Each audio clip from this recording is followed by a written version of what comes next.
단에서 마태복음을 이렇게 순서대로 한 구절 한 구절 또 단락별로 말씀을 살펴보면서 함께 은혜를 나누고 있습니다. 특별히 이 마태복음은 그 세리였던 마태의 성격답게 굉장히 치밀하고 꼼꼼하게 이 마태복음을 구성을 했다는 것을 말씀을 드렸어요.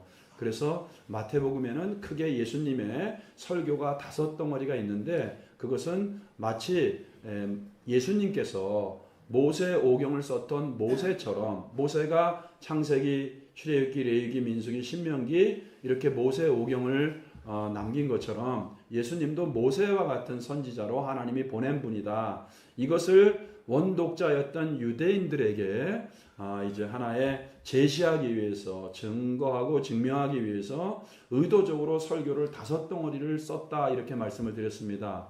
자, 그 중에서 우리는 지금 이제 14장에 좀 껴있는 본문이긴 하지만 제자의 삶이 어떠한지에 대해서 우리가 좀 살펴보고 있습니다.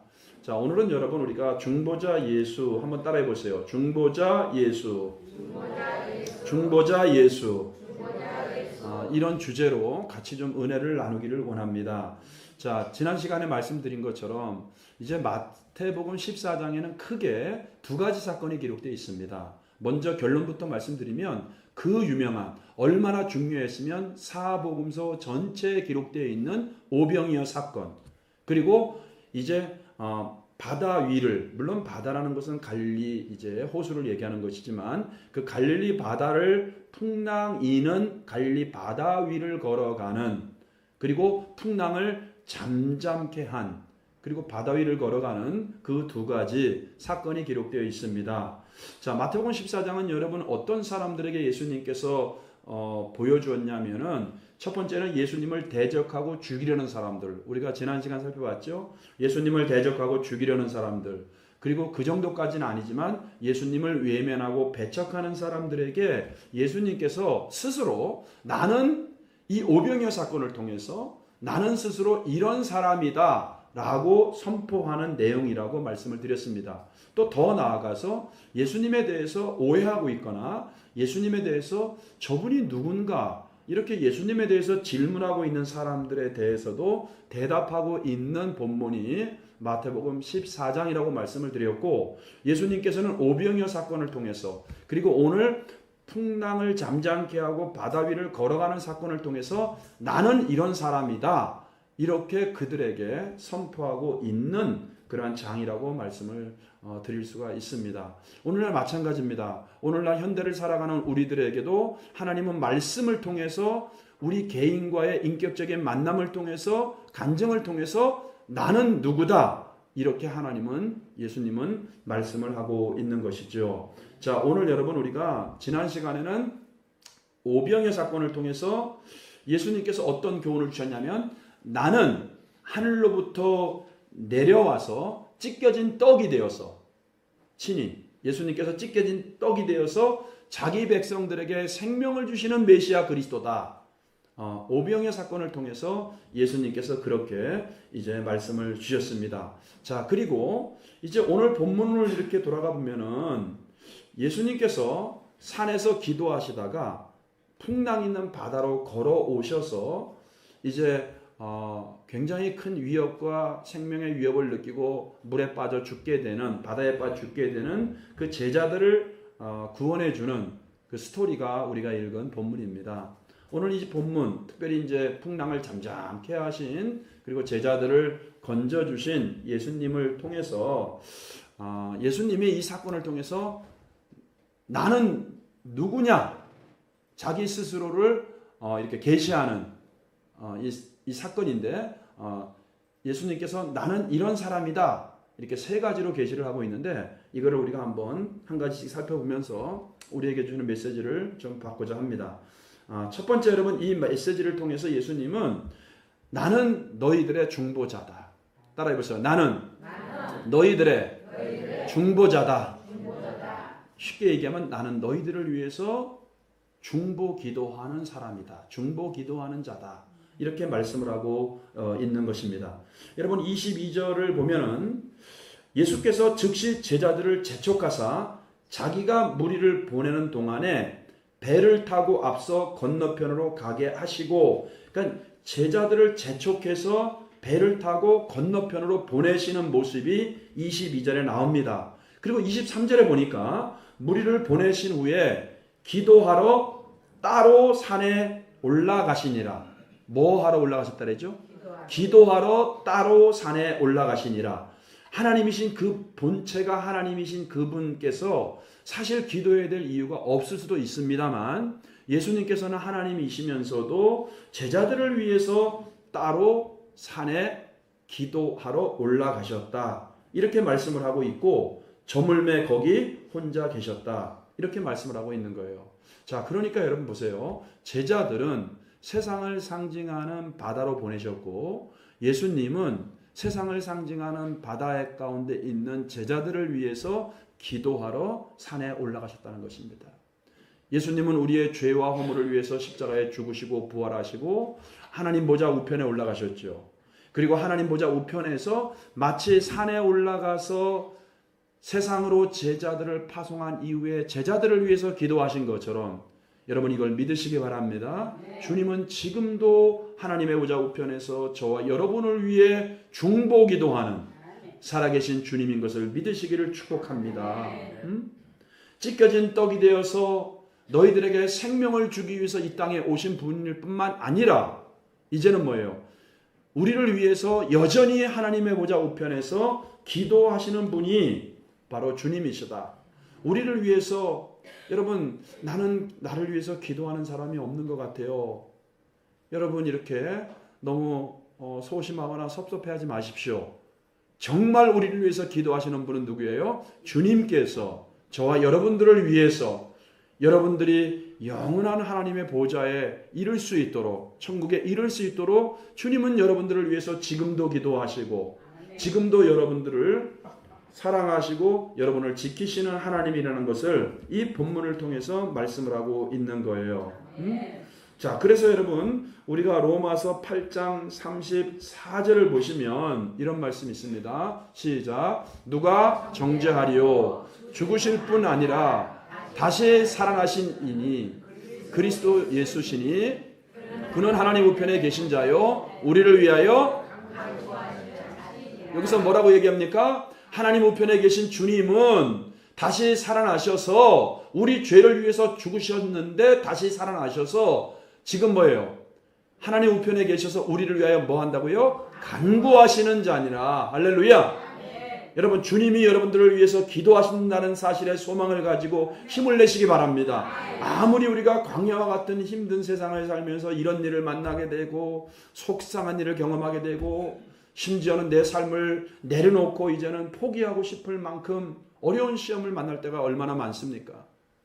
그럴 때 여러분 우리가 놓치지 말아야 될 것은 뭐냐면 주님이 하나님 우편에서 우리를 위해서 간구하시는구나.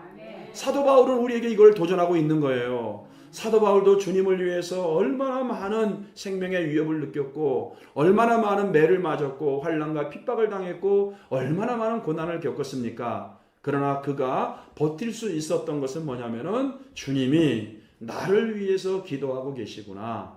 그리고 나뿐만이 아니고 그가 사랑하는 여러분들을 위해서 성도들을 위해서 주님은 기도하고 계시는 자라고 로마서 8장 34절에서 말씀을 하고 있는 것입니다.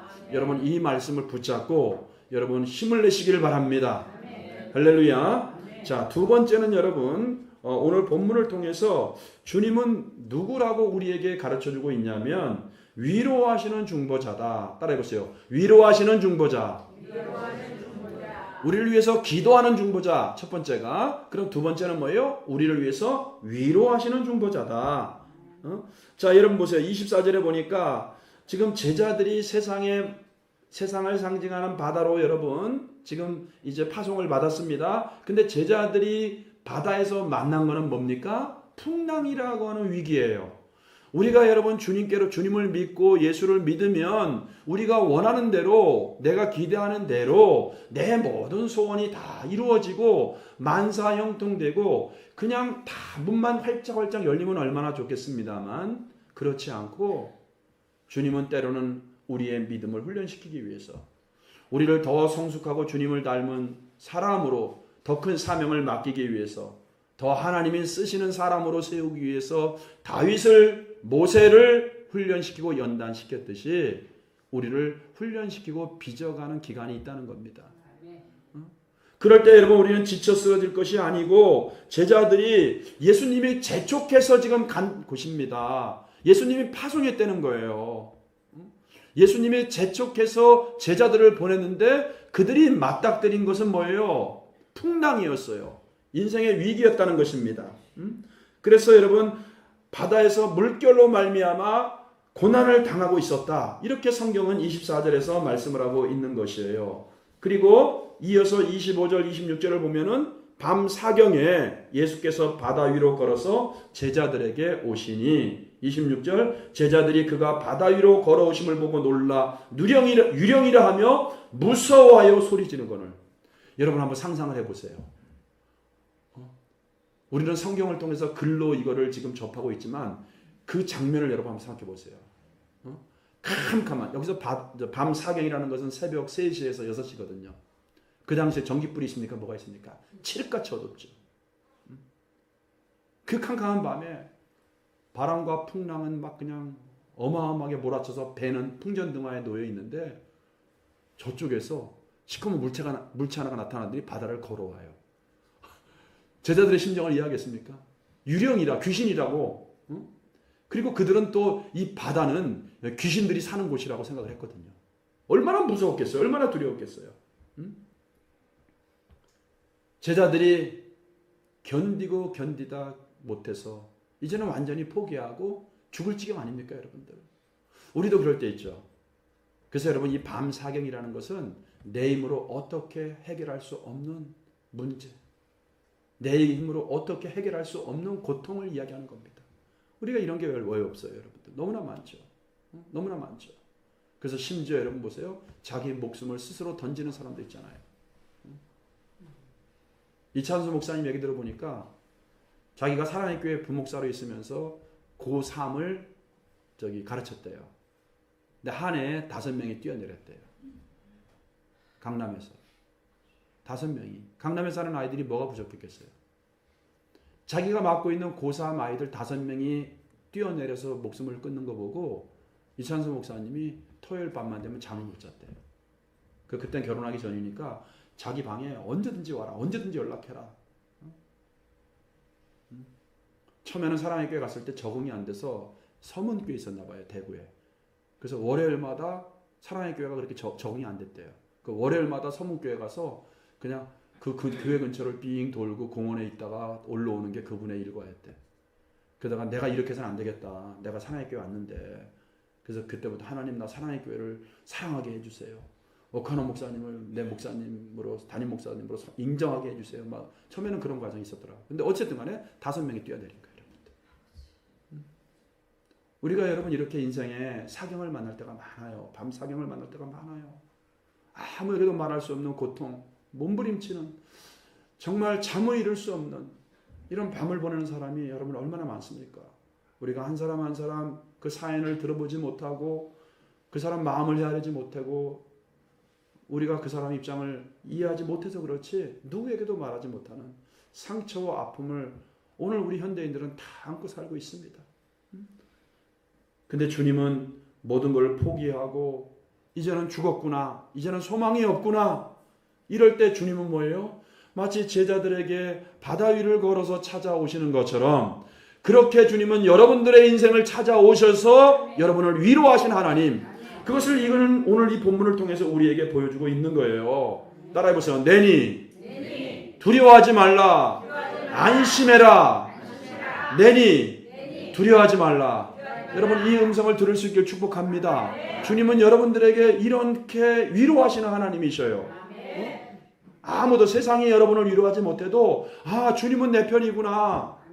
세상 사람들은 다 나에 대해서 편견을 가지고 있고 나에 대해서 오해하고 아무도 나를 인정해 주지 않지만 주님은 여러분을 있는 모습 그대로 인정하시고 여러분을 품고 위로하시는 분이다. 이걸 믿으시길 바랍니다. 그래서 여러분 사도 바울 보세요. 사도 바울도 자기의 경험을 통해서 사도행전 27장 20절에서 25절에서 이렇게 말합니다. 여러 날 동안 시작. 여러 날 동안 해도 별도 보이지 아니하고 구원의 여망마저 없어졌더라. 자, 바울도 복음을 전하다가 주님을 위해서 생명의 끝자락까지 갔다는 거예요. 구원의 여지가 없었다는 거예요. 그러니까 생명을 완전히 잃어버리고 난 죽었구나, 이 지경이라고 말씀을 하고 있는 거예요. 자, 21절 보세요. 여러 사람이 오래 먹지 못하였음에 바울이 가운데 서서 말하되 여러분이여 내 말을 듣고 글에 대해서 떠나지 아니하여 이 타격과 손상을 면하였더라면 좋을 뻔하였느니라. 여기 보세요. 바울의 말을 듣지 않습니다. 기도하는 사람, 말씀의 사람, 하나님의 사람 말을 듣지 않고 자기들이 편리한 대로 해석하고 좀 더 큰 항구에 가서 겨울을 지내기 위해서 무리하게 항해를 한 거예요. 그래서 결국은 그들이 이 풍랑을 만난 것입니다. 자, 22절. 내가 너희를 권하노니 이제는 안심하라. 너희 중 아무도 생명에는 아무런 손상이 없겠고 오직 배뿐이리라. 23절. 내가 속한 바 곧 내가 섬기는 하나님의 사자가 어젯밤에 내 곁에 서서 말하되 바울아 두려워하지 말라. 네가 가이사 앞에 서야 하겠고 또 하나님께서 너와 함께 항해하는 자를 다 내게 주셨다 하였으니 그러므로 여러분이여 안심하라. 나는 내게 말씀하신 그대로 되리라고 하나님을 믿노라. 바울이 생명의 위협 끝자락에 놓여 있을 때 바울이라고 왜 안 두려웠겠어요, 여러분들? 바울이라고 왜 안 두려웠겠어요? 비행기 타고 가다가 이런 비행기가 난기를 만나서 막 저거 해보세요, 여러분. 어이구 이거 추락하는 거 아닌가? 이제 죽었다. 막 비명 지르고 난리 나잖아요. 그 정도가 아니죠, 여러분. 지금 이건 풍랑이잖아요. 더 리얼한 현실이잖아요. 그러니까 바울도 얼마나 두려웠겠어요. 근데 그때 여러분 누가? 주님이 찾아오셔서 말하되, 따라보세요. 말하되. 주님이 말씀을 주신 거예요. 바울에게 말씀을 주신 거예요. 자, 보세요. 내가 섬기는 하나님의 사자가 어젯밤에 내 곁에 서서 말하되. 여러분, 이런 은혜, 이런 체험, 이런 주님을 만날 수 있기 바랍니다. 주님은 지금도 말씀으로 역사하셔요. 말씀으로 찾아오셔요. 말하되 뭐예요? 안심하라. 두려워하지 말라. 여기서 두려워하지 말라 그러잖아요. 또 25절에 보세요. 그러므로 뭐예요? 여러분들이요? 안심하라 하잖아요. 주님이 주신 말씀과 똑같죠. 안심하라. 내니 두려워하지 말라. 여러분, 이렇게 우리가 인생의 위기 가운데 있을 때 주님은 우리에게 오셔서 말씀으로 우리에게 위로와 평강을 주시는 분. 안심하라고 하는 분. 여러분, 이 주님은 뭐예요? 우리를 위로하는 주님이시다. 위로하는 주님이시다. 이 주님을 만날 수 있기를 바랍니다. 이 주님을 믿을 수 있기 바랍니다. 힘들고 어려울 때 주님이 말씀으로 찾아오시는 거예요. 그래서 여러분, 성경 통독반에서만 사람들만 성경 읽지 말고 말씀을 계속 붙잡고 여러분들이 읽으시기 바랍니다. 예, 여러분 큐티도 하시고 말씀도 읽고 하나님이 오늘 이 말씀을 통해서 나에게 무슨 말씀을 주시는가 기대함을 가지고 여러분 말씀을 계속 잘 읽으시길 바랍니다. 인생이 두렵고 힘들고 어려울 때, 그리고 이런 환경만이 아니에요, 여러분들. 환경의 어려움만이 아니고 우리가 사실 마음의 상처, 마음의 풍랑 만날 때도 있어요. 마음의 풍랑. 꼭 이렇게 뭐 환경적으로 우리가 살아가면서 관계적인 풍랑, 환경의 풍랑만이 아니고 내 속이 뒤집어지는 마음의 풍랑을 만날 때도 너무나 많습니다. 바울도 여러분 스스로 고린도 교회 성도들을 향해서 그런 말 하잖아요. 내가 너희에게 갔을 때 정말 내가 너무나 두렵고 떨었다고 말하잖아요. 이 마음의 상처, 마음의 불안감이 있어요. 그때 사도행전에 보면은 밤에 주께서 환상 가운데 말씀하시되 시작 두려워하지 말며 침묵하지 말고 말하라. 바울이 마음의 고통, 마음에도 이렇게 참 두려움과 마음에도 막 속 뒤집히는 게 있었던 거예요. 그 다음에 10절 내가 너와 함께 있음에 어떤 사람도 너를 대적하여 해롭게 할 자가 없을 것이니 이는 이 성 중에 내 백성이 많음이라 하시더라. 이렇게 여러분 풍랑, 정말 환경을 통해서 만나는 풍경과 어려움도 있지만 그 사람들이 내 속을 뒤집어 놓고 내 마음의 두려움과 절망과 내 마음의 상처와 위기를 만나는 이 마음의 풍랑도 있어요, 여러분들. 그렇잖아요, 그렇죠? 이런 마음의 풍랑을 만날 때도 주님은 우리 곁에 함께 계셔서 우리를 위로하시는 분이다. 주님은 내 편이십니다. 할렐루야. 여러분 그 유기성 목사님의 그 간증을 이렇게 들어보니까 그 유기성 목사님 여러분 아시죠? 근데 그분이 이제 부산에서 목회를 하실 때입니다. 부산에서 목회를 하시는데 서울에서 이사 온 어떤 성도가 한 달 교회 다니다가 이제 교회를 이렇게 전화가 왔더래요. 목사님 나 교회를 이제 다른 데로 옮기겠습니다. 이래더래요. 그래서 무슨 일이십니까? 왜 갑자기 한 달 만에 교회를 옮기시려고 합니까? 이러니까는 알고 보니까 목사님이 그렇게 문제가 많은 사람인지 몰랐다 그러더래요. 그래서 가슴이 철렁거리더래. 그래서 예 집사님, 예 집사님이 생각하는 것보다 저는 문제가 그래 많은 사람이에요. 이제 이렇게 얘기를 했대요. 응? 근데 집사님 떠나시더라도 왜 떠나는지 좀 이유는 알아야 되지 않겠습니까? 그러니까 그건 또 말 못한대. 응? 그러니까 아니 그거를 말씀해 주셔야 제가 잘못한 거 있으면 제가 조심하고 고칠 거 아닙니까? 집사님이 아무런 말도 안 하고 떠나면 저 정말 죽습니다. 막 이러니까 이분이 이제 이거 말하면 안 되는데 막 이러면서 이제 말씀을 하는 게 목사님이 성도님에게 큰 돈을 빌려서 그 돈을 갚지 않고 그런 분인지 몰랐다고 이제 그렇게 얘기를 하더래요. 이 소문이 어떻게 완화됐냐면은 목사님이 새벽마다 어떤 성도가 그렇게 울면서 기도를 하더래요. 그래서 이분이 큰 아픔이 있고 상처가 있나 보다 하면서 늘 갈 때마다 그냥 가지 않고 그분을 위해서 이제 안수기도 하고 간 거예요. 이 목자의 마음으로 안타까우니까 저분이 어떤 아픔이 있으면 저렇게 새벽마다 이렇게 울면서 통곡하면서 오랫동안 기도할까 그러면서 근데 그 소문이 목사님이 그 집사님에게 돈을 빌려갖고서는 미안하니까 그 집사님만 안수기도 한다. 이제 이렇게 소문을 누가 낸 거고요. 이 소문이 그래서 전 교인들이 다 낸 거예요. 다 알고 있는 거예요. 저기 아무한테 얘기하면 안 돼. 그래서 목사님이 그 아무개 집사한테 큰 돈을 빌려서 그 사람만 안수기도 해줘. 막 이런 소문이 그냥 목사님만 모르고 다 한 거예요. 알고 보니까. 그 얼마나 이 목사님이 충격받았겠어요. 그래서 이 목사님이 이게 누가 이런 헛된 소문을 퍼뜨렸는지 이 사람을 좀 찾아야 되겠고 이걸 좀 밝혀야 될 것 같아서 그 사람을 이제 찾으려고 하고 이 사건을 좀 밝히려고 이제 그거 얼마나 억울해요 사실. 근데 주님이 누가 그랬는지 찾지도 말고 더 이상 밝히지도 말라 그랬더래. 그래서 너무 괴로워서는 이분이 그냥 죽을 것만 같더래요 정말. 그렇지 않겠어요? 뭐 목회 더군다나 뭐 이렇게 뭐 그렇게 연세가 많을 때도 아니고 뭐 그러니까 막 30대 막 죽겠더래요. 그래서 하나님 나 죽습니다. 그러다가 그때 이분이 나는 죽었습니다.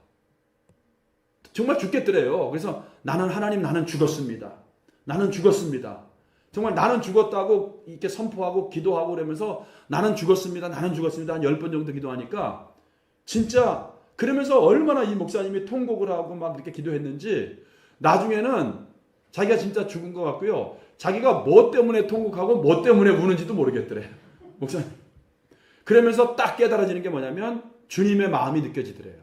주님의 애통하는 마음. 자기가 울면서 통곡하다가 주님이 이 교회를 보니까 목사는 억울하다고 저렇게 통곡하고 울고 있고 누명 썼다고 울고 있고 성도들은 목사에 대해서 서로 뒤에서 헛소문 퍼뜨리면서 성도들은 막 그냥 히히거리고 막 소문내고 거짓 소문내고 그 주님이 그 교회를 그런 모습을 보는 주님의 모습을 보니까 주님이 얼마나 애통하는지 주님의 애통의 모습이 느껴지더래요.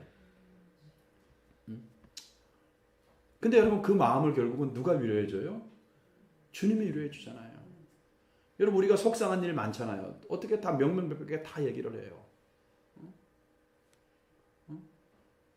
저도 뭐 짧은 목회 경력이고 뭐 작은 교회지만 이 작은 교회는 더 그래요. 다 자기한테 하는 얘기 같거든. 설교하는 것도 조심스럽고 말 한마디 하는 것도 조심스럽고 저 목사님 나한테 얘기하네. 나를 지금 막 강단에서 말로 막 까네 그냥 막 이렇게 오해할 수도 있고 조금 하니까 성도나 수천 명 되면 뭐 그냥 막 아무 말이나 다 외치겠어요 그냥.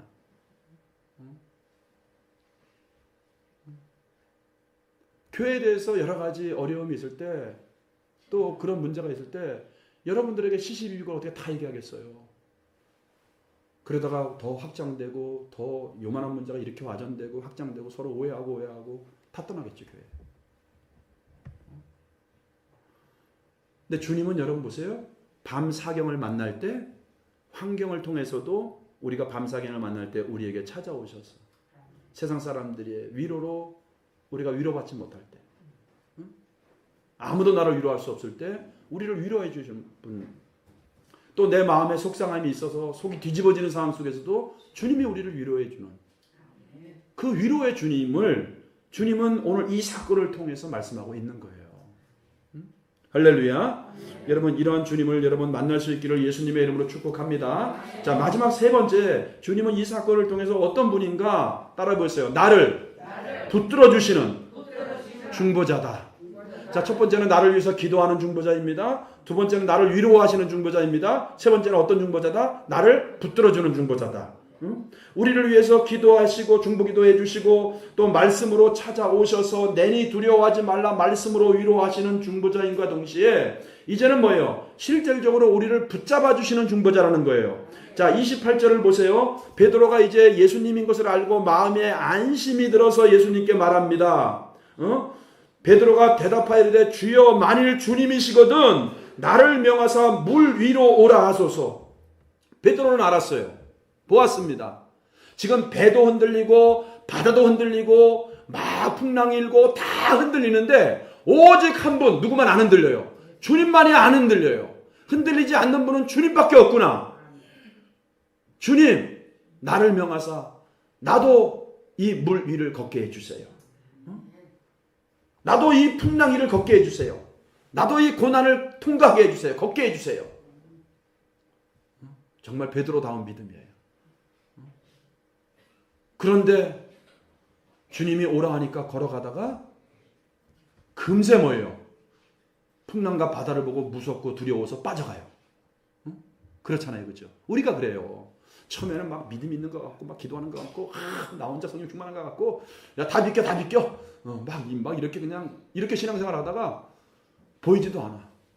완전히 인생의 슬럼프에 빠져갖고서는요 다 죽어져 가고 있어. 이럴 때 있잖아요. 우리도 슬럼프, 깊은 슬럼프에 빠져서. 근데 주님은 그때 뭐예요? 베드로에게 찾아가셔서 베드로를 붙잡아 주는 것처럼 여러분을 끝까지 놓지 않고 붙잡아 주시는 중보자다. 우리 연약해서 흔들릴 수 있습니다. 우리 시험에 들 수 있습니다. 우리 물에 빠져갈 수 있습니다. 30절에 보니까 바람을 보고 무서워 빠져가는지라 소리질러 이르되 주여 나를 구원하소서. 31절에 주님께서 즉시 따라해보세요. 즉시 손을 내밀어 그를 붙잡으시며 할렐루야. 이렇게 우리를 붙잡아 주시는 분이셔요. 우리가 여러분 고난 위를 걸어갈 수 있도록 또 고난을 이기면서 말씀에 의지하여 고난을 이기면서 잠시 동안은 버티지만 그러나 결국은 우리가 그 속에 빠져들어갈 때 여러분 주님은 뭐예요? 우리를 붙잡아 주시는 분이다. 여러분 힘을 내시기를 바랍니다. 더 깊은 고난에 빠지지 않도록 우리를 붙잡아 주시는 분이 주님이시구나. 바다 끝까지 내려가지 않도록 다시 회복될 수 있도록 우리를 붙잡아 주시는 분이구나. 이게 우리가 믿는 주님이셔요. 오병이어 사건과 풍랑이는 바다를 통해서 주님은 오늘 이것을 우리에게 말씀하고 있는 것입니다. 그리고 34절을 보니까 이게 그냥 넘어갈 수 없는 본문인데 그들이 결국은 건너가 게네사렛 땅에 이르렀다. 결국 우리가 여러분 목적지 저 하늘 하나님의 임재가 있는 곳 하늘까지 주님이 우리를 그렇게 인도해 가실 것입니다. 세상이 아무리 험하고 고통스럽고 힘들고 풍파가 많다고 하더라도 주님이 여러분 포기하지 않고 여러분을 위해서 기도하시고 여러분을 말씀으로 찾아오셔서 위로하시고 여러분이 또 그 말씀으로 여러분이 견디다가 또 더 깊은 곳으로 빠져들어갈 때 끝까지 우리를 포기하지 않고 붙잡아 주시는 그 주님을 여러분 믿으시기를 바랍니다. 결국 이 말씀의 결론이 뭐예요? 33절 이 사건을 통해서 예수님께서 하시고 싶은 메시지 예수님께서 드러내고 싶은 말은 33절이에요. 33절이 뭡니까? 결론이 배에 있는 사람들이 예수께 절하며 이르되 한번 따라해 볼까요? 진실로 하나님의 아들이로소이다. 자, 여기 개역 저기 뭐죠? 세번역에는 그렇게 돼 있죠. 따라해보세요. 선생님은 참으로 하나님의 아들이십니다. 할렐루야. 사랑하는 성도 여러분, 결국 주님은 오병이어 사건을 통해서 나는 하늘 보좌로부터 내려와서 너희들에게 찢겨진 떡이 되어서 너희들에게 생명을 주시는 메시아다. 너희들 죄 가운데서 죽어가는 너희들을 위해서 내 몸을 찢고 너희들을 구원하는 생명을 주는 메시아다. 그리고 나는 거기에서만 머무르지 않고 풍랑 이는 이 바다를 걸어오는 사건을 통해서 나는 높은 곳에 올라가서 너희를 위해 기도하는 중보자일 뿐만 아니고 말씀으로 지금도 너희를 찾아오셔서 말씀으로 너희를 위로하고 너희들이 인생의 위기에 견디다 못해서 완전히 저 밑바닥으로 침몰에 들어갈 때도 나는 즉시 너희를 붙잡아주는 중보자다. 오늘 주님은 이 사건을 통해서 우리들에게 이 말씀을 주십니다. 여러분, 하루하루 살기가 벅차고 힘듭니다. 시험거리가 많고 우리를 공격하는 영적인 세계도 많고 우리를 무너뜨리는 여러 가지 환경과 여건들이 너무나 많습니다. 여러분, 이때 우리의 중보자이신 주님은 참으로 살아계신 하나님의 아들이십니다. 우리의 중보자 되신 주님을 바라보면서 믿음으로 승리할 수 있는 저와 여러분 되시기를 예수님의 이름으로 축복합니다. 우리 여러분 이 찬양을 같이 한번 부르죠. 우리 옛날에 많이 불렀던 건데 주 품에 품으소서. 우리 이 찬양 부르시고 함께 들은 말씀 붙잡고 여러분 기도하시기 바랍니다. 여러분 마음속에 지금 밤 사경